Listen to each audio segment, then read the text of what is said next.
Hey mamas, welcome back to part 3 of our 3-part series of Knit More, Scroll Less. Some really awesome strategies for balanced screen time and hopefully more knitting time for stressed mamas. Today, I'm going to share my favorite tip to use your phone less and reclaim your time that you may be losing due to your phone. So let's get into this episode. Hey there, mama. Welcome to the Knitting Mamas podcast. If you're a mom who's tired of feeling exhausted and longing for some well-deserved self-care and rest, you are in the right place. I know that finding time for yourself as a busy mom can feel like an impossible puzzle. But guess what? You don't have to compromise anymore. Hi, I'm your host, Nadine Medina, and just like you, I am a mom, wife, and also a happy knitter. Over my 15 years of motherhood, I have been on a journey to discover how to truly recharge without the guilt and the never-ending quest for perfection. The secret? It's all about progress, not perfection. By focusing on simple routines, natural wellness solutions, and the cozy art of knitting, I found the path to feeling whole and content. And on this podcast, I'm sharing it all with you so you can do the same. Are you ready to find simple solutions to set yourself free from mom guilt, to take more time for yourself to truly rest, and to use your knitting skills for a mindful routine that creates space in your life so you can breathe easier? Let's take a deep breath, grab those knitting needles, and say goodbye to mom stress. Together, we'll create a supportive community that encourages you to prioritize self-care while juggling all your responsibilities. Sound good? Let's do this.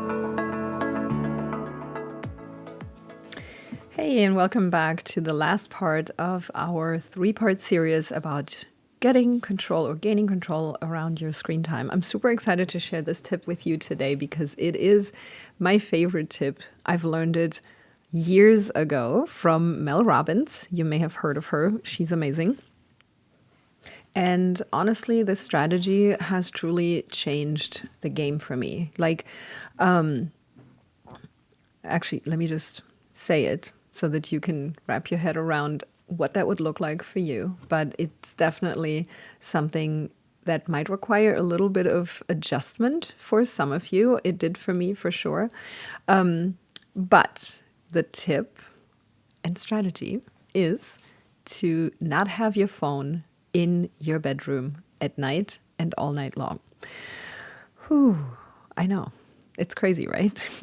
But really, it's not. It's not crazy once you start doing it and once you realize how much more peaceful your nighttime can be, and even your mornings are going to be impacted. So you've heard me talk about this probably a few times before, because I just absolutely love incorporating this. I have told so many people to try this, and once they started doing it, they just absolutely loved it as well.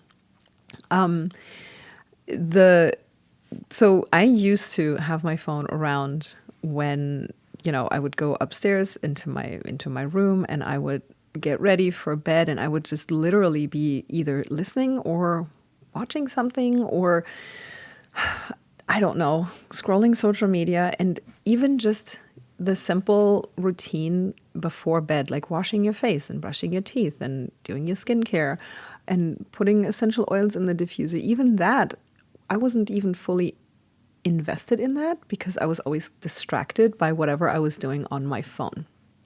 And that doesn't even involve, the time that it took. It would take me so much longer to do those simple things before bed. But also what happens when you scroll at night on your phone, you got the issue of blue light. You may get around that because our phones are smart now. And there's ways to set the screen to where the blue light is not a big issue, I think, as far as I know. It's what they say, at least, right? So you can kind of change that. You may have blue light glasses that you use. But nonetheless, looking at your phone while you're laying in bed, for me personally, it just creates more anxiety than it creates peace and calm, which is really what I need when I want to go to sleep and when I want to have a good night's rest. And if you guys didn't listen to the episode before the series, it was episode 8 go back to that one because I'm talking about this a little bit as well within the 5 tips for a better night's sleep for busy mamas. Might be something for you to listen to if this is something that you identify with and that you can relate to, this nighttime phone scrolling issue. Another thing is also like you are not making time for actually soothing rituals. Like, for example, the face routine, the skin routine, the adding essential oils to your diffuser or onto you, or, taking a bath or reading a great, really good book that puts you in a good mood or makes you sleepy. Really, reading books at night make me sleepy. It's like the best sleep supplement for me. But you're missing out on all that because you're distracted by emails, text messages, social media. You're letting your evening routine and your, winding down routine being dictated by other people. You're not in control. And just that alone is such a good reason to just leave the phone alone, put it away, ideally an hour before bedtime. That's where the tip from yesterday actually comes into play, where you're going to have limits on your apps and downtime scheduled on your phone so that you don't even get tempted while looking at your phone because there's nothing to see. There are no notifications and you can just leave it alone till the morning. Everything will be just the same. It's all going to be there for you to react to. So it will help you get better night's sleep. It will free up some time to do something that you actually love before bed. How many times have you gone to your bedroom with your phone and you had the intention of reading, but then you just waste away that time on Amazon or on Instagram or Facebook or in your emails or looking at whatever. It doesn't matter. Something that literally doesn't matter.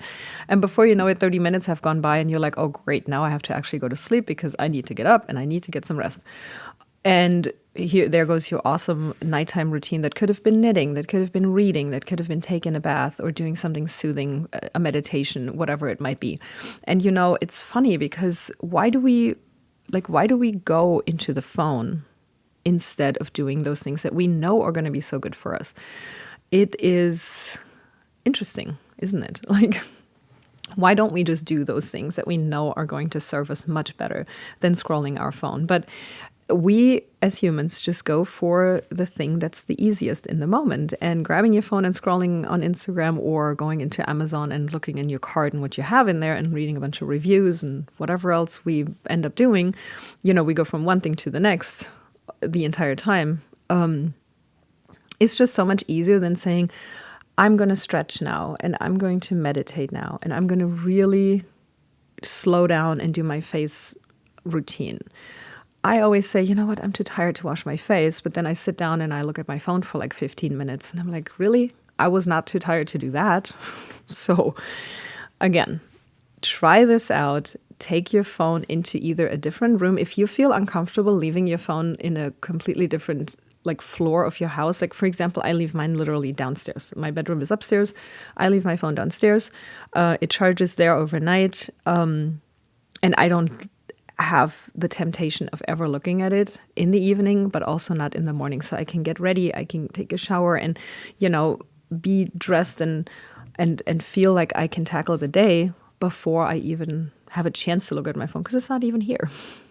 But if you feel uncomfortable leaving it that far away from you for whatever reason, totally understandable, but just charge it maybe in your bathroom. And that way there's still a distance between you and your phone and you can't just grab it straight off of your nightstand. So, and please try this out. I know it sounds maybe a little scary for some to be like, oh no, but that's what I do at night. Try it out and see how it goes for you. I bet you it's going to be amazing and you're going to have so much more time and you're going to feel so much more calm and relaxed. And who knows, maybe you even find time to do work on your knitting. Again, I hear from so many mamas that that's literally standing in the way of them having a routine of working on their projects is the fact that they don't have enough time. So this might actually be the thing you can do to create more time for yourself. And please join us still in the 5-day phone down, needles up challenge. We started yesterday, but it's still plenty of time for you to join us in there, have some fun with us live. watch the videos, go into the group. I would love to have you there. You can still sign up for free at bit.ly. Sorry, that's not right. It's bit.ly/phone down. So bit.ly/phone down for the free 5-day phone down needles up challenge. You can even still join our little knitting challenge project that we're doing. We're knitting a cowl, and you can absolutely still join. So we would love to have you there. Meanwhile, if you know somebody who needs to hear all these tips around your phone time boundaries, go ahead and share this episode either in an email, in a text message, or on Instagram. If you do share it on social media, please tag me so I can shout you out and share it on my profile as well. On Instagram, you can find me at the Knitting Mamas, and I would just love to see you around. Let me know if these tips are helpful to you, and then I will hear you again in the next episode on the Knitting Mamas podcast. Hey Mama, I hope you've soaked up some great ideas from today's episode. Remember, a happy mom makes for a happy fam. If today's chat hit home with you, it would mean the world if you could leave a 5-star written review on iTunes. Your review will help other moms discover our community and embrace guilt-free self-care. Also, if you're scrolling through Instagram, why not snap a screenshot of this episode for your stories? Don't forget to tag me at the Knitting Mamas so that I can shout you out on my page as well. Plus, that way we can stay connected and spread the self-care magic. Oh, and have you heard about our cozy Facebook community? It's a guilt-free zone where we share relaxing routines, essential oils, and knitting adventures, and so much more. Come join us today at bit.ly/knitting mamas, and let's unwind together. Until we chat again, take care, Mama. And remember, looking after yourself is not selfish. It's essential for that balanced life. Catch you soon right here on the Knitting Mamas podcast.